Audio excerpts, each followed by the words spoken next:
Mapagpalang umaga sa ating lahat. So kasalukuyan ay nandito ako sa Commonwealth Avenue. At ang tulay na kita nyo, ang overpass na yan ay ang Litex Overpass. May mga pasahero ay manggagaling sa San Mateo, Marikina, at dito sila sasakay sa lugar na ito para makarating ng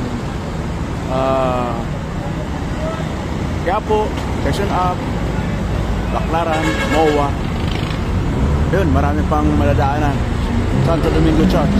At ito ngayon ang sitwasyon dito. Magang magising ang mga tao. Karamihan mga empleyado, mga nag-aaral at mga mamalingke para tuloy-tuloy ang takbo ng buhay. Kaya ang